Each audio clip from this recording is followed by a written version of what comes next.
No livro de Neemias, no capítulo 1, versículo 2 e 3, a Bíblia diz: Veio Hanani, um dos meus irmãos, com alguns de Judá.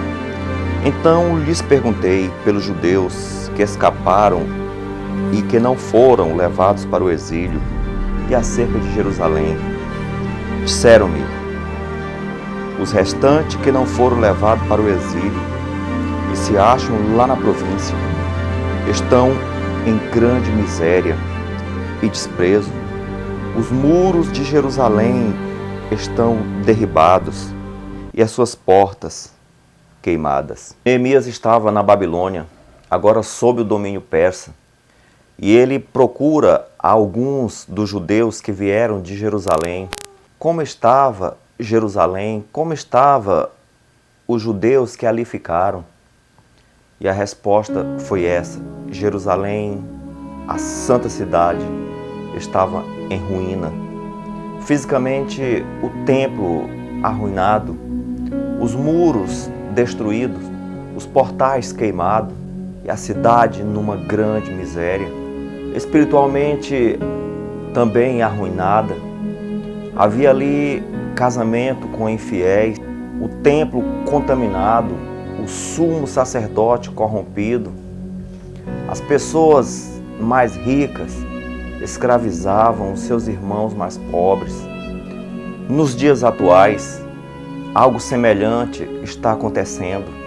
Embora temos uma igreja rica, prédios luxuosos, uma boa parte das pessoas prósperas, entretanto, a parte espiritual, nós estamos diante de uma igreja arruinada, a igreja difamada, pornografia, adultério, desonestidade, uma igreja que milita mais politicamente do que espiritualmente. É uma igreja que ergueu uma bandeira política no país, um caos moral. Cristãos estão na igreja adorando a Deus, louvando. Entretanto, quando chegam em casa, vão assistir Big Brother.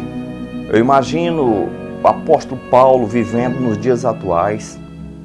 Eu imagino o apóstolo Pedro, o próprio Cristo. Será que ele assistiria algo tão pernicioso como isso? Há algum tempo atrás, teve uma novela. Essa novela foi a que menos teve audiência na história da Globo. E sabe qual a razão? Era uma novela tão promíscua, uma novela espírita. Então, vendo todo aquele cenário terrível, pecaminoso, os pastores fizeram uma campanha nacional para que os cristãos não assistissem tal novela. E o resultado foi que ela teve a menor audiência da história das novelas da Globo. Concluindo, a maior parte daqueles que assistem novelas são evangélicos. Estamos diante de uma igreja semelhante à igreja de Sardes. Aquela igreja, ela tinha o nome de quem estava viva, mas estava morta. Da mesma forma, os cristãos recebem o nome de Cristo. Cristo é vivo, Cristo é vida. Entretanto, é uma igreja espiritualmente morta. Este povo me louva com os lábios, mas o coração deles está distante de mim. Mas no versículo 4, tendo eu ouvido estas palavras, assentei-me e chorei e lamentei por alguns dias, e estive jejuando e orando perante o Deus dos céus. Essa foi a atitude de Neemias. Neemias, ao saber das notícias desastrosas sobre a cidade santa, sobre o povo de Deus, ele chora, ele entra em jejum e ele clama ao Senhor, ele busca a Deus, intercede por aquele povo, para que Deus restaure aquele povo da miséria, da ruína. A Bíblia apresenta Moisés, Moisés se angustiou com o resultado do povo de Deus sendo escravizado. Davi não se conformou em ver o povo de Deus nas mãos dos inimigos. Elias se angustiou com a apostasia de Israel e decidiu fazer algo diferente. Daniel viu que estava na hora do povo de Deus ser libertado e também ele se angustiou. O apóstolo Paulo vivia intensamente angustiado por causa da situação em que o povo de Deus se encontrava. Ele clamava: ai de mim se não pregar este evangelho. Amigos, esses homens foram homens que sentiram a angústia de Deus. Esses homens não ficaram no comodismo. Eles poderiam ter vivido vidas cômodas. Eles sentiram a angústia de Deus. Deus não está feliz com o estado da igreja, com o estado do mundo atual. Deus é um Pai e, como Pai, Ele quer salvar um povo que persiste em estar perdido. Amigos, há um quadro lastimável atualmente. 95% dos pastores atuais, caso eles tivessem seus salários cortados ou tivessem uma proposta melhor, esses pastores abandonariam o ministério. Sabe por quê?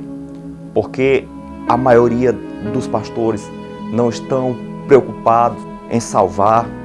Eles não sentem a angústia de Deus no momento solene que vivemos. A maioria querem estabilidade financeira. A maioria querem o conforto moderno que este mundo proporciona. A maioria não querem sair da zona de conforto, prefere o status, prefere a vida boa que o Evangelho proporciona para aqueles que de fato querem viver vida boa. Por que Deus chamou Neemias? Neemias não era sacerdote, Neemias não era da linhagem sacerdotal, Neemias era o copeiro do rei, era um leigo, e Neemias foi chamado por Deus. Por quê? Porque diante de Deus os sacerdotes estavam desqualificados. Deus continua levantando pessoas para erguer esse estandarte ensanguentado com o sangue de Emanuel. Neemias era um homem de posição nobre, mas ele não se acomodou. Ele aceitou o chamado de Deus. Ele não pensou duas vezes. Por que Neemias foi chamado? Porque era um homem de oração, um homem de choro, um homem de jejum, um homem de pranto, um homem que sentia a angústia de Deus. Quando lemos a história do povo de Deus, um livro que relata as maiores derrotas é o livro de Josué, porque o povo parou de combater. Ao conquistar boa parte de Canaã, aquele povo se acomodou com as delícias da terra e por isso eles tiveram grandes derrotas. O diabo quer que você fique no comodismo. Por isso, ele está enchendo o mundo de entretenimentos fúteis. Quantos cristãos estão envolvidos com jogos eletrônicos, celulares, programas inúteis, enquanto ao seu redor a família, os amigos, o mundo está caminhando a passos largos para o inferno. Amigos, não pare de combater. Jerusalém está em ruína, o povo em grande miséria. Levante, lute, enquanto muitos estão na zona de conforto. Imperceptivelmente, nos bastidores, os homens que comandam esse mundo, comandados por Satanás, estão promulgando decreto para levar o mundo à maior perseguição que os filhos de Deus já teve. Não se engane, as coisas estão caminhando de forma acelerada. Os homens estão planejando e em breve a marca da besta será imposta. É plano de Satanás que isso seja uma terrível surpresa. Porque essas leis sendo promulgadas hoje, não tenha dúvida que a maior parte da igreja vai se perder, O diabo quer a ruína da igreja, por isso ele a mantém envolvida com entretenimento, no comodismo e principalmente os líderes vivendo em um verdadeiro mar de rosa. Amigos, Deus não te chamou para isso. Deus te chamou para a angústia, para que você sinta a angústia de Deus, para que você erga a bandeira ensanguentada de Emanuel, não a bandeira do mundo, a bandeira da ilusão. Apocalipse 12:17 apresenta Satanás irado contra a igreja e fazendo guerra ao restante, ao que sobrou da igreja. Esse texto é um texto escatológico, é um texto para o fim dos tempos, para os dias em que vivemos. Há 100 anos atrás, há 200 anos atrás, cristãos eram queimados, eram despedaçados, eram torturados, igrejas destruídas e queimadas. E o texto fala que ele está irado, mas que ira é essa nesse mundo que está tão maravilhoso? Pouquíssimos cristãos estão sendo perseguidos em alguns lugares, mas a maioria estão aí decretados a conseguirem riquezas, bens, prazeres nesse mundo. A ira de Satanás está sendo revelada justamente nesse momento. Nessa calmaria, muitos vão se perder. Antes ele destruía o corpo, mas agora ele está destruindo a vida espiritual. A igreja está em trevas, o diabo está tendo grande triunfo. E não se engane, os cristãos da Idade Média, um percentual muito maior serão salvos do que os cristãos que vivem no século XXI, acomodados com o conforto ilusório que o diabo está proporcionando. Mas de repente, em meio à calmaria, o intruso aparece, começa aí a desencadear uma crise, as pessoas morrendo como moscas, e alguém pergunta, isso não tem a aprovação de Deus? É aí que você se engana. No livro de Daniel, no capítulo 9, Daniel ora, e ele confessa os pecados do povo, e ali na sua oração, em especial no verso 14, ele fala que o sofrimento, a angústia, a dor são consequências de terem abandonado a Deus. Então, note que os países que foram mais atingidos com essa atual crise foi os Estados Unidos e o Brasil. Será que isso foi mera coincidência? Não. São as nações onde existe o maior número de evangélicos, o maior número de cristãos. Deus está falando, acordem, despertem. Quando o povo se afasta de Deus, a maldição é certa. É hora de jejum, é hora de pranto, é hora de clamor, é hora de pano de saco e cinza. O pano de saco e cinza são símbolos de morte, luto. Não é tempo de festa. As pessoas estão morrendo e muitos estão mortos espiritualmente. É hora de um clamor sincero a Deus. Não tem como ser indiferente diante de uma situação dessa. É hora de sentirmos a angústia de Deus. Deus está angustiado. Imagine você morando em um apartamento e ali começasse um incêndio. Você tem 5 filhos ali naquele local. Você tira 1, tira 2, tira 3, tira 4 e ficou apenas 1. Você jamais se contentaria com aquele filho morto. Você lutaria até as últimas horas para salvar aquele filho. Da mesma forma, é Deus. Deus está angustiado. Ele sabe do que está vindo. Ele sabe do nosso estado. Por isso, sinta também a angústia de Deus. Você terá que tomar uma decisão. Ou você vai permanecer no comodismo, enquanto Jerusalém se encontra em ruínas. Ou então você irá se levantar e batizar-se na angústia de Deus, para sentir a dor de Deus, para assim você ser o instrumento dele. Não se engane com as futilidades, não se engane com os programas evangelísticos, não se engane com os programas de reavivamento, não se engane com os programas das mulheres. Na verdade, não passam de programas. Há quanto tempo essa onda de programas invadiu a igreja e você não vê resultado, a cada dia que passa você vê mais frieza, mornidão e pecado. Os jovens em ruína levantam os pastores jovens com aquela linguagem jovem. Na verdade, o que chamam de linguagem jovem para conquistar os jovens é mundanismo. No passado, Moody, Whitefield, Charles Haddon Spurgeon foram grandes pregadores e pregaram para os jovens e não usou uma linguagem mundana, não usou de artifícios mundanos. E ali os jovens atendiam porque não importa a idade, não importa a classe social, não importa o sexo, o que importa é o poder do Espírito Santo. Não precisamos desse subterfúgio, precisamos do poder do Espírito. Todos esses artifícios que foram criados, não saímos do lugar, porque estamos indo contra a vontade de Deus. Deus não precisa de programas, nós precisamos de missão, precisamos nos enganjar individualmente e unirmos ao coletivo para alcançarmos aquilo que Deus quer que seja alcançado.